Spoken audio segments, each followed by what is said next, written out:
잘 들으셔야 합니다. 잘 듣는 것은 참으로 중요합니다. 제가 학교를 졸업하고 교회에서 전임 전도사로 사역을 할 수 있게 해주셔서 1월 첫 주 화요일에 출근을 해서 처음으로 회의에 참석을 했습니다. 그런데 회의를 하는 내내 담임 목사님의 하시는 말씀이 하나도 들리지 않았습니다. 전혀 못 알아듣겠는 거예요. 조금만 더 크게 말씀해 주시면 들릴 것 같은데 목사님께 그렇게 말씀을 못 드리고 다른 목사님들은 다 알아듣고 또 답변도 하는데 이상하게 저는 하나도 알아듣지 못했습니다. 또 막내인지라 제일 멀리 앉았고 또 게다가 추운 겨울이어서 천장에는 온풍기가 윙윙 돌고 있었습니다. 그 탓에 목사님께서 하시는 말씀을 제대로 들을 수가 없었습니다. 그래서 회의가 끝나면 다른 목사님들께 물어보고 제가 잘 들은 것인지 잘 확인한 것인지 수시로 물어보고 확인을 했습니다. 그런데요, 한 6개월쯤 지나니까 목사님이 하시는 말씀이 들리기 시작했습니다. 그때까지는 도무지 무슨 말씀을 하시는지 잘 알아듣지를 못했는데 신기하게도 한 6개월쯤 지나니까 알아듣겠는 거죠. 더운 여름이 되어서 에어컨 돌아가는 소리가 요란하게 들리는데도 목사님께서 무슨 말씀을 하시는지 알아듣게 되었습니다. 처음에는 제가 너무 긴장해서 그런 줄 알고 또 제가 제 귀가 또 이상해서 그런 줄 알았습니다. 그런데 제가 긴장한 탓도 아니고 제 귀가 이상한 탓도 아니었습니다. 한 6개월쯤 지나니까 목사님의 목소리가 익숙해진 겁니다. 목사님의 목소리가 익숙해지니까 아무리 작게 말씀을 하셔도 다 알아들을 수가 있게 된 것이죠. 그 익숙감 때문에 이제는 목사님이 왜 그 말씀을 하시는지 대부분 짐작을 할 수 있게 되었습니다. 그러면서 깨닫게 된 것이 뭐냐면요, 주님의 음성도 듣는 훈련이 되어야 하고 또 익숙해져야지 들을 수 있겠구나라는 것을 깨닫게 되었습니다. 말씀을 들어도 주님의 음성이 들리지 않고 무슨 말인지 이해가 되지 않는다면 말씀이 익숙하지 않은 겁니다. 말씀을 듣는 훈련이 되어 있지 않는 것이죠. 흔히들 묵상과 기도를 통해 주님의 음성을 듣는다라고 이야기합니다. 그런데 주님의 음성을 듣지 못한다는 것은 묵상과 기도가 익숙하지 않다라는 것을 생각해 볼 수 있습니다. 사랑하는 성도 여러분, 말씀을 가까이 하시고 말씀이 익숙해져서 그 가운데서 주님의 음성을 들으시기를 간절히 바랍니다. 하나님께서는 말씀을 통해 계시하시기 때문에 우리는 그 말씀 가운데서 음성을 들을 수 있어야 합니다. 환청을 듣는 음성이 아니라 내 귓가에 직접 들리는 음성이 아니라 말씀을 통해서 내 영이 하나님의 음성을 듣는 것이죠. 그런데 말씀이 익숙하지 않다면 듣지도 못하고 깨닫지도 못하는 것입니다. 이 시간 여러분 모두 말씀 가운데서 주님의 음성을 들으시기를 간절히 바랍니다. 듣는 귀를 주시라고 간구하시기 바랍니다. 말씀을 듣는 귀, 말씀 가운데서 주님의 음성을 듣는 귀를 주시라고 간구하시기를 바랍니다. 또 하나, 듣는 것만큼 중요한 것이 하나 더 있습니다. 그것은 바로 보는 것입니다. 우리는 하나님을 볼 수 있어야 합니다. 많은 사람들이 하나님을 보고 싶어 하고 또 성경의 많은 인물들이 하나님을 보고 싶어 했습니다. 그러나 우리가 성경을 통해 알고 있듯이 하나님을 본 사람은 없습니다. 출애굽기 33장을 보면 모세가 주의 영광을 내게 보이소서라고 하나님께 간청합니다. 존엄하신 모습을 보여달라는 말이죠. 그러나 하나님께서는 나를 보고도 살 수 있는 사람이 아무도 없다라고 말씀을 하십니다. 하나님께서는 분명히 실존하십니다. 그러나 성경에는 보이지 않는 하나님, 숨겨진 하나님으로 나타납니다. 그렇기 때문에 볼 수 없는 하나님을 자꾸 보여달라고 하는 것은 어리석은 일이죠. 그런데 하나님께서는 모세에게 나를 보고도 살 수 있는 사람이 아무도 없다라고 말씀하셨지만 여호와의 영광이 지나갈 때 손으로 모세를 잠시 가렸다가 여호와의 등을 보여주십니다. 바로 등을 통해서 여호와의 등을 통해서 모세에게 여호와의 실존을 계시하신 것입니다. 여기에서 등이 의미하는 것은 선명한 모습이 아닙니다. 뚜렷하지 않는 희미한 모습, 뒷모습, 실루엣이라고 하죠. 희미한 모습이긴 하지만 그것을 통해서 하나님을 느끼고 하나님을 보게 되는 것입니다. 그 희미한 것을 통해서 하나님을 보는 것입니다. 그렇게 모세는 하나님의 음성을 직접 들음으로 하나님의 실존을 경험했고, 또 하나님의 등을 봄으로 하나님의 실존을 경험했습니다. 모세는 이렇게 듣고 보면서 하나님의 실존을 경험했지만 이런 일은 흔한 일이 아니었습니다. 성경을 보면 역설적인 표현들이 많이 나옵니다. 예레미야 5장 21절을 보면 눈이 있어도 보지 못하며 귀가 있어도 듣지 못하는 백성이여 라는 말씀이 있습니다. 또한 시편 115편 5절의 말씀을 보면 입이 있어도 말하지 못하며 눈이 있어도 보지 못하며 라고 말씀합니다. 이렇게 성경을 보면 분명하게 눈을 가지고 있지만 보지 못하는 사람들을 향해 책망의 말씀을 선포합니다. 아마도 그렇게 눈이 있어도 보지 못하고 귀가 있어도 듣지 못하는 그 이유는 그 무언가가 가리고 있기 때문일 겁니다. 그 가림막 때문에 분명히 들어야 할 것도 듣지 못하고 보아야 할 것을 보지 못하는 것이죠. 사도행전 3장을 보면 미문이라고 이름을 붙여진 성전 문 앞에서 구걸하는 장애인의 이야기가 나옵니다. 그는 구걸하는 일을 해야만 먹고 살 수 있었기 때문에 그는 그 일을 충실하게 하고 있었습니다. 여기에서 한 가지 안타까운 것은 단지 구걸하는 모습이 아니라 그는 왜 성전 안으로 들어가지 못하고 있는 것일까입니다. 그는 하나님의 임재를 보여주는 성전에 가장 가까운 곳에 있었으면서도 들어야 할 것을 듣지 못하고 보아야 할 것을 보지 못하고 그저 다른 것만 추구하는 사람의 상징이 되어 버렸습니다. 그것은 구걸하지 않으면 살 수 없는 현실의 염려와 두려움 때문이고 무엇보다도 듣는 것과 보는 것에 아예 관심이 없기 때문입니다. 이처럼 우리도 염려와 두려움이라는 그 장벽 또는 관심 없음의 장벽 때문에 정작 들어야 할 것을 듣지 못하고 보아야 할 것을 보지 못하고 깨달아야 할 것을 깨닫지 못하고 살아가고 있습니다. 우리는 분명히 이러한 장벽을 무너뜨리고 보아야 할 것을 봄을 통해 그 속에 감추어져 있는 하나님을 발견하고 깨달아야 합니다.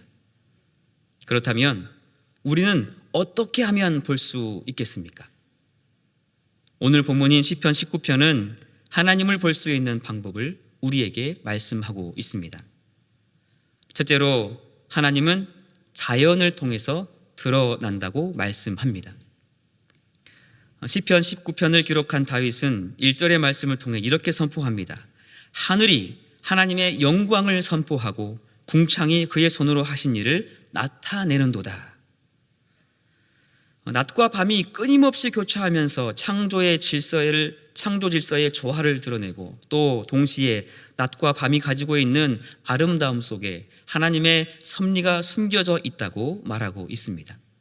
언어도 없고 말씀도 없고 소리도 없지만 하나님을 알만한 것들을 나타내고 있다고 말하면서 온 우주 만물을 주관하시는 창조주 하나님에 대한 그 확고한 믿음을 고백하고 있습니다. 우리가 매일 올려다보는 그 하늘은 비록 말을 하지 못하지만 그 자체로 하나님의 영광을 선명하게 드러내고 있습니다. 4절의 말씀을 보면 그의 소리가 온 땅에 통하고 그의 말씀이 세상 끝까지 이르도다. 하나님이 해를 위하여 하늘에 장막을 베푸셨도다 라고 말씀합니다. 다윗은 이렇게 노래하면서 자연이 있는 곳이면 어디라도 그 자연이 하나님의 영광을 선포하고 있다고 말하고 있습니다. 다윗은 이를 증명하기 위해서 하나님이 해를 위하여 하늘에 장막을 베푸셨도다라고 노래하고 있습니다. 해는 분명히 하나님께서 만드신 피조물이지만 다윗이 살던 사회에서는 해는 숭배의 대상이었습니다. 그러나 다윗은 해는 숭배 대상이 아니라 하나님께서 만드신 피조물에 불과하다고 선언하는 것이죠. 그러면서 이를 더욱 강조하기 위해서 6절 말씀에 하늘 이 끝에서 나와서 하늘 저 끝까지 운행하며 그의 열기에서 피할 자가 없도다라고 노래하고 있습니다. 우리가 잘 알고 있다시피 태양으로부터 나오는 그 어마어마한 에너지는 모든 생물에게 생명을 유지하며 살아가도록 아주 큰 영향을 줍니다. 사람도 예외가 아니죠. 태양이 내뿜는 에너지의 영향을 받지 않는 자가 아무도 없습니다. 이처럼 어느 누구도 자연을 통해 나타내시는 하나님의 일반 계시의 영향을 받지 않은 사람은 아무도 없습니다. 이렇게 다윗은 자연을 통해 드러나는 하나님의 모습을 보고 찬양하고 있습니다. 우리도 다윗처럼 자연을 통해 하나님을 볼 수 있어야 합니다. 모든 만물에 감추어진 하나님을 볼 수 있는 눈을 가져야 합니다. 두 번째로 하나님은 언약의 말씀을 통해서 드러난다고 말씀합니다. 다윗은 7절 8절에서 이렇게 선포합니다. 여호와의 율법은 완전하여 영혼을 소성시키시며 여호와의 증거는 확실하여 우둔한 자를 지혜롭게 하며 여호와의 교훈은 정직하여 마음을 기쁘게 하고 여호와의 계명은 순결하여 눈을 밝게 하시는도다. 다윗의 고백입니다. 우리는 말씀을 통해서 하나님은 사람의 영혼을 구원하신다는 것을 깨달을 수 있습니다.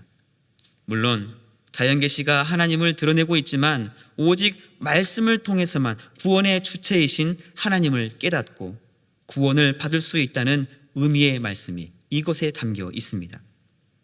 그래서 히브리서 4장 12절을 보면 하나님의 말씀은 살았고 운동력이 있어 좌우의 날선 어떤 검보다도 예리하여 혼과 영과 및 골수를 찔러 쪼개기까지 하며 또 마음의 생각과 뜻을 감찰한다라고 말씀합니다. 이 사실을 깨달은 사람은 오늘 본문 10절의 말씀처럼 여호와의 법이 꿀과 송이꿀보다 더 달도다라고 고백할 수 있는 것입니다. 참으로 놀라운 것은 하나님의 말씀은 구원의 하나님을 알게 하는 것뿐만 아니라 그 말씀을 통해서 자신의 허물 또한 깨닫게 하십니다. 이 사실을 깨달은 시인은 이렇게 고백합니다. 우리 함께 12절, 13절, 14절의 말씀을 함께 읽어보겠습니다. 함께 읽습니다. 자기 허물을 능히 깨달을 자 누구리요? 나를 숨은 허물에서 벗어나게 하소서. 또 주의 종에게 고의로 죄를 짓지 말게 하사 그 죄가 나를 주장하지 못하게 하소서. 그리하면 내가 정직하여 큰 죄과에서 벗어나겠나이다.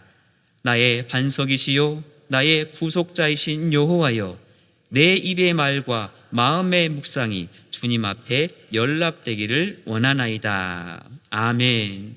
다윗의 이 고백이 여러분의 고백이 되시길 간절히 바랍니다.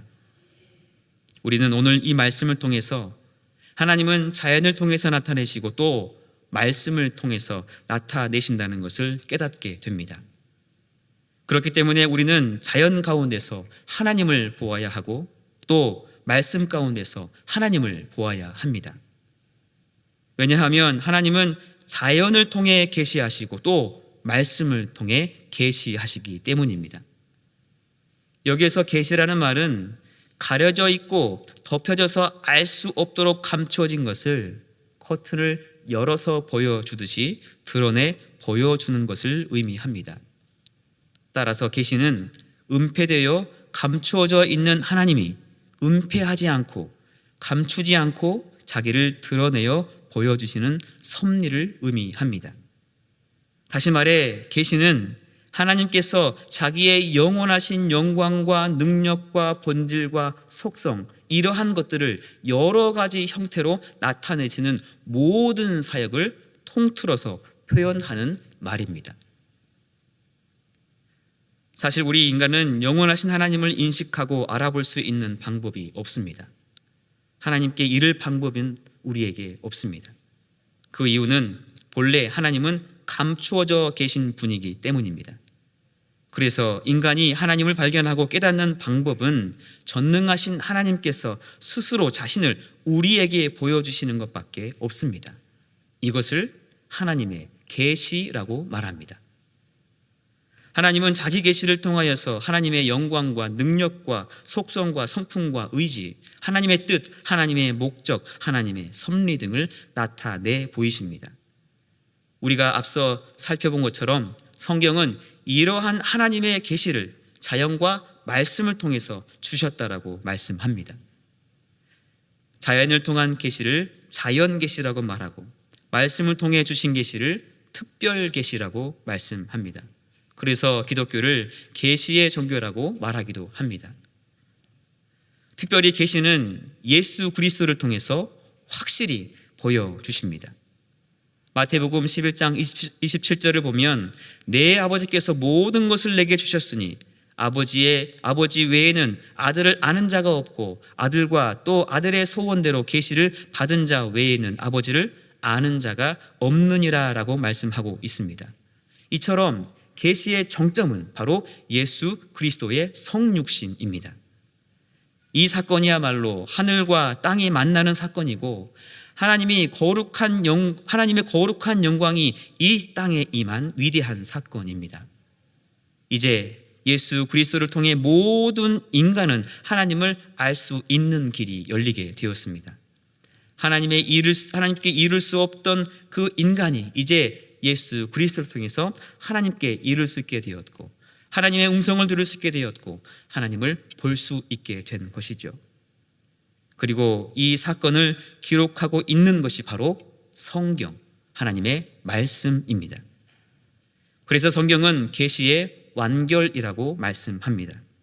하나님께서 모든 인간에게 계시를 보여주신 이유는 하나님을 바로 알고 하나님의 권능과 영광과 은혜를 찬송하게 하기 위함입니다.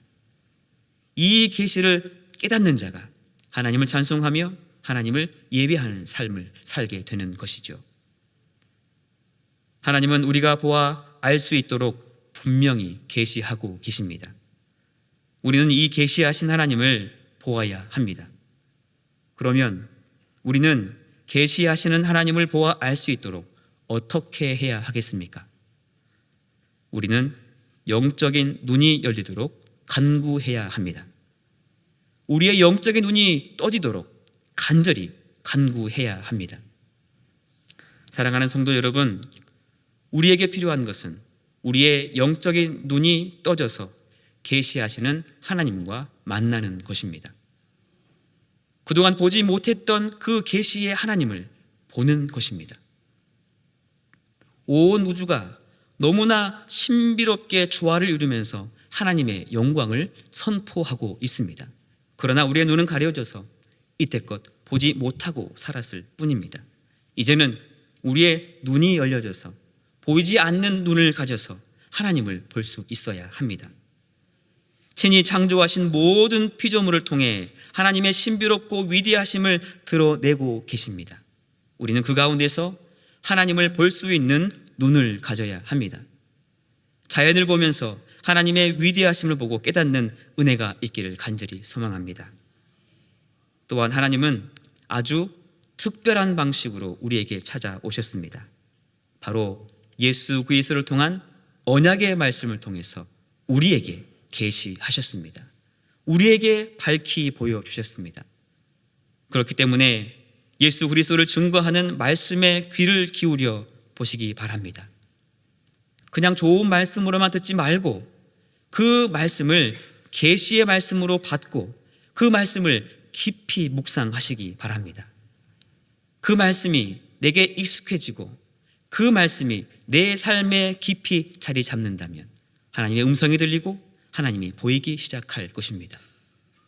놀라운 일이 일어나게 될 것입니다. 다윗의 영적인 눈을 뜨게 하셨듯이 우리의 영적인 눈을 뜨게 하실 줄 믿습니다.